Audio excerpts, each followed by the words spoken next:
Assalamualaikum warahmatullahi wabarakatuh. Halo teman-teman semua, perkenalkan nama saya Siti Aryani. Saya akrab dipanggil Yani. Saat ini saya merupakan mahasiswa semester 6 program studi Manajemen Pendidikan Islam, Win Profesor Kiai Haji Saifuddin Zuhri Purwokerto. Di sini saya sebagai trainer, saya sangat senang sekali bisa bertemu teman-teman semuanya.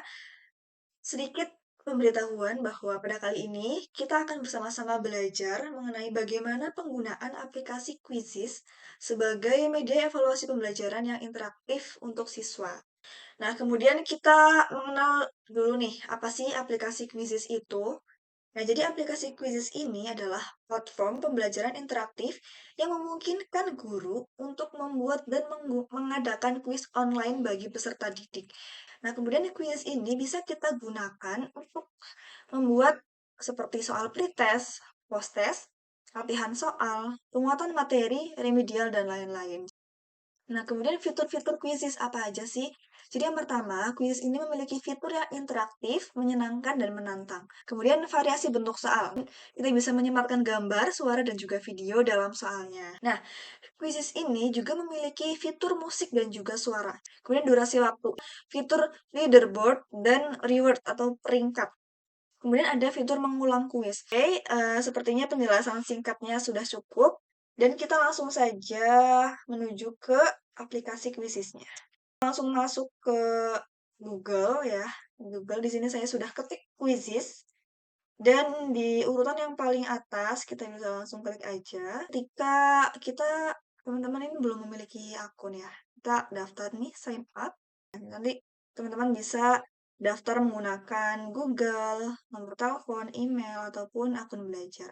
Saya di sini sudah memiliki akun, jadi saya langsung saja login. Nah, jadi di sini tampilan awalnya, berandanya itu seperti ini.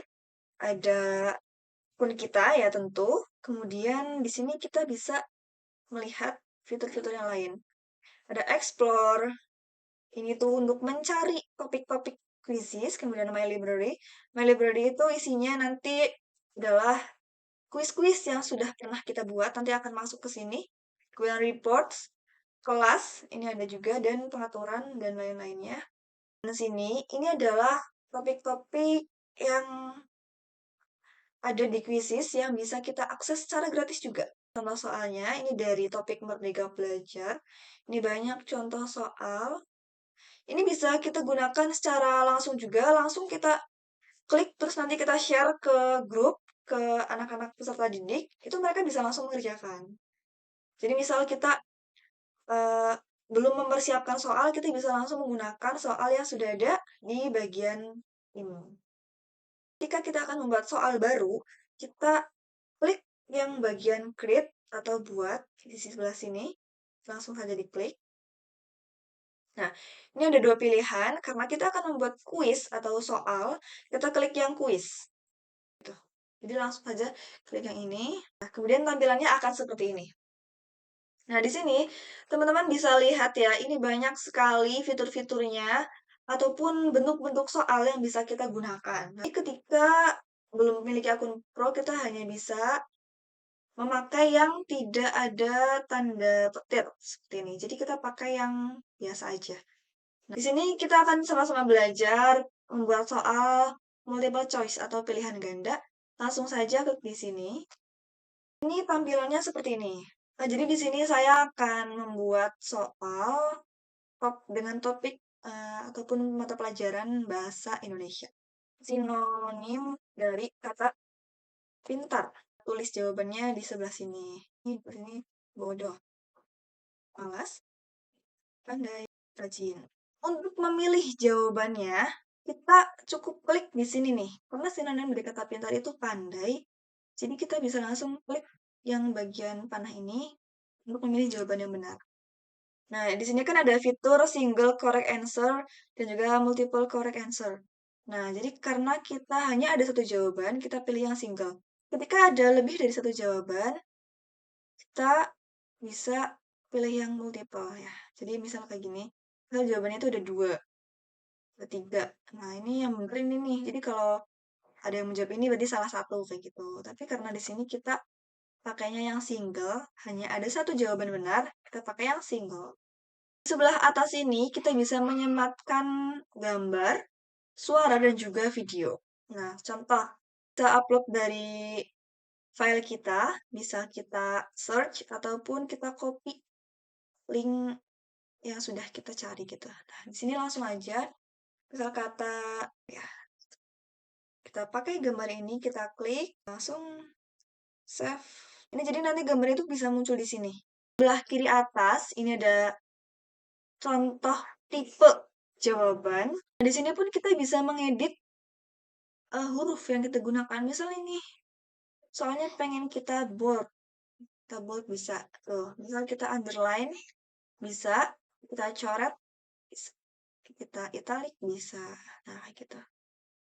Tuh, di sini kita pakai yang default aja. Kanan atas ini kita ada fitur poin. Jadi untuk setiap soalnya kita bisa memberikan poin di sini. Dan kemudian untuk waktunya kita bisa atur juga nih dari yang paling singkat adalah 5 detik dan yang paling panjang itu 15 menit. Dan ini bisa kita tambahkan atau tambahkan penjelasan di sini. Nah, misal jawabannya itu kan tadi pintar, berarti bisa kita tulis nih sinonim dalam bahasa Indonesia adalah persamaan kata. Jadi, persamaan kata dari kata pintar adalah pandai. Seperti itu. Bisa kita tambahkan media ataupun nggak usah. Nah, terus kita save. Kita bisa langsung save question. Nah, ini pertanyaan yang soal yang pertama ya. Sudah tersimpan di sini untuk pertanyaan yang sudah kita buat tadi bersama. Untuk menambahkan soal, kita bisa langsung aja add question. Masih sama, kita contohkan dengan multiple choice antonim dari kata tinggi. Jawabannya itu bisa lebih dari 4. Misal kita tambahkan ada 5 pilihan, nah ini bisa kita tambahkan nih jadi 5. Tapi karena yang sebelumnya 4, kita pakai yang 4 aja ya, kita hapus sebelah sini. Jawaban benarnya adalah pendek ya. Penjelasan antonim dalam bahasa Indonesia berarti lawan kata. Jadi, lawan kata dari tinggi adalah pendek. Kita save question di sebelah sini. Kemudian ketika kita mau menambahkan soal lagi, kita bisa langsung add question. Atau karena di sini kita akan mencoba dengan fitur yang baru, yaitu kita menambahkan soal dari soal yang sudah pernah dibuat oleh orang lain. Kayak gitu. Jadi kita bisa mencampurkan soal kita dengan soal yang sudah ada di quiz ini ataupun yang sudah dibuat oleh orang lain itu dengan di fitur search question ini. Bahasa Indonesia kelas 2. Kita bisa filter. Ini sudah saya filter ya. Ini ada banyak ya teman-teman, ada banyak. Tapi kita pakai yang paling atas aja. Langsung diklik. Nah, ini sudah muncul soal-soalnya. Kita bisa langsung tambahkan ke 20 soal yang di sini. Tapi kita juga bisa memilih salah satu atau salah dua, salah tiga dari soal yang ada. Di sini karena saya sudah membuat 2 soal, saya ingin membuatnya menjadi 5, jadi saya tambahkan 3 soal aja. Nah, saya tambahkan soal yang ini, kita langsung klik yang di sini, add question, kalau kita tambahnya itu satu-satu. Tapi kalau mau semuanya ditambah, kita pakai yang ini. Tapi karena saya mau pakai yang satu-satu, pakainya yang ini. Nah, sudah tertambahkan 3 soal lainnya. Ya, sudah bisa dilihat sini. Ada 5 question dengan poinnya itu 7 ya. Di sini saya ingin mengedit poin-poinnya agar maksimal itu kita samain poinnya 10. Kita edit. Waktunya itu kita 20 detik aja, 20 detik. Poinnya saya ingin menjadikannya 2. Nomor 4 juga akan saya edit.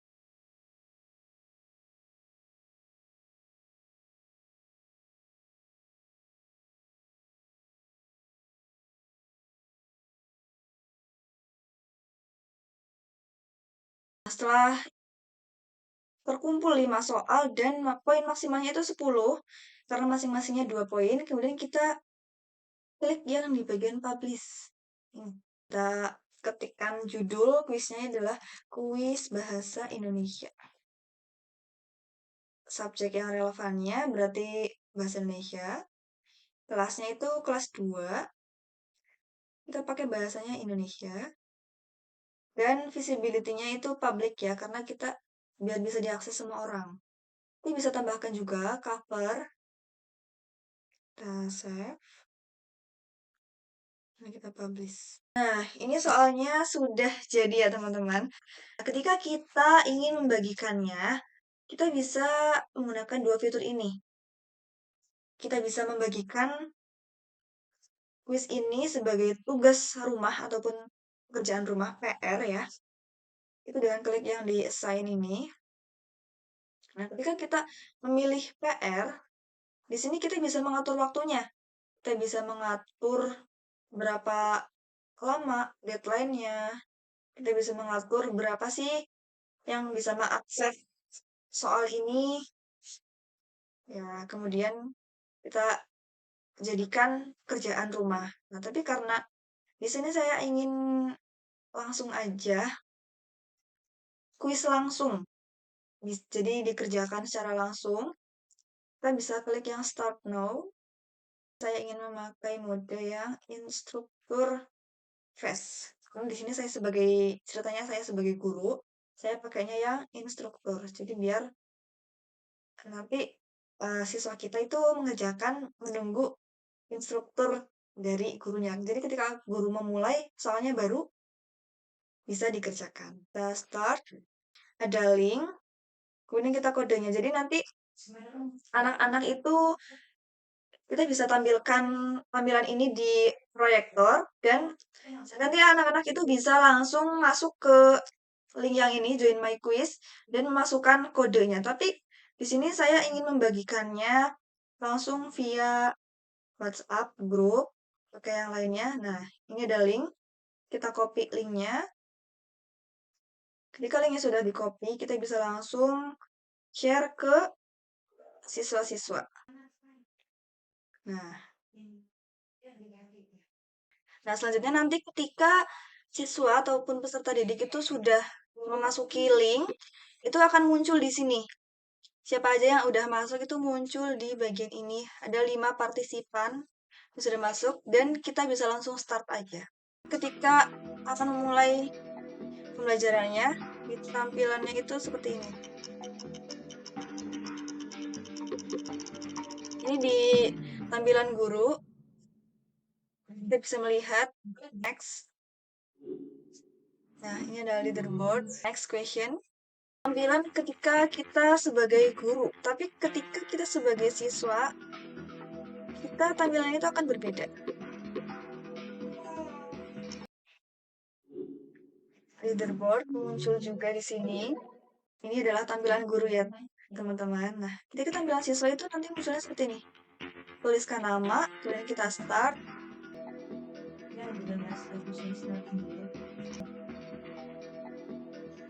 Nah, ini untuk tampilan siswa. Pohon. Ini ada urutannya sih. Jadi siswa yang mengerjakan itu nanti akan terlihat dia itu sudah berada di urutan yang keberapa. Nah, yang tepat nih. Nah, oke. Yes, do you want the end quiz? Ya, sudah selesai. Nah, kemudian di sini itu ada tampilan peringkat atau ranking. Nah, jadi ini ada peringkat 1, 2, dan 3. Peringkat pertama ada Cantik Soleha, peringkat 2 Gina Lela, dan peringkat 3 itu ada Susi. Nah, jadi dengan fitur ini itu siswa-siswa nanti akan lebih bersemangat dan memunculkan atau menumbuhkan sikap kompetitif. Seperti itu. Di sini juga terlihat siapa yang menjawab salah, siapa yang tidak menjawab. Itu terlihat. Jadi progres siswa-siswa itu terlihat di mode guru. Nah, kalau udah selesai, kita bisa langsung exit aja. Kalau di mode siswa, kita akan muncul seperti ini. Gimana sih experience atau pengalaman penggunaan Quizzes? Jadi untuk menilai aplikasi gitu. Nah, kita bisa menilai dengan sini. Misalnya kita pilih ini. Sudah. Ketika siswa menjawab, tapi ada yang salah, misal ini nih. Nah, ini ada jawaban benarnya. Terbaca jawaban benarnya. Next. Yang di sini. Oke. Nah, baik teman-teman di sini sudah dapat dipahami atau belum penjelasan yang sudah saya paparkan mengenai tutorial penggunaan aplikasi Quizzes sebagai media evaluasi pembelajaran yang interaktif. Jadi sudah bisa terlihat tadi ketika soalnya itu ada lagunya, itu membuat siswa itu menjadi lebih senang, lebih fun, ceria. Kemudian ada fitur leaderboard. Di situ siswa bisa melihat gimana sih progres dalam mengerjakannya. Kemudian ada fitur juga answer explanation. Di situ siswa bisa melihat nih jawaban yang benar itu apa dan penjelasannya. Kemudian yang terakhir itu ada fitur reward atau penghargaan. Di situ siswa bisa melihat mereka itu peringkat keberapa dan bisa melihat pencapaian-pencapaian dari teman-temannya. Cukup sekian yang dapat saya sampaikan. Semoga dapat bermanfaat dan bisa kita terapkan di kehidupan kita ketika kita akan membuat soal evaluasi pembelajaran yang interaktif dan juga tidak membosankan. Ya, terima kasih. Wassalamualaikum warahmatullahi wabarakatuh.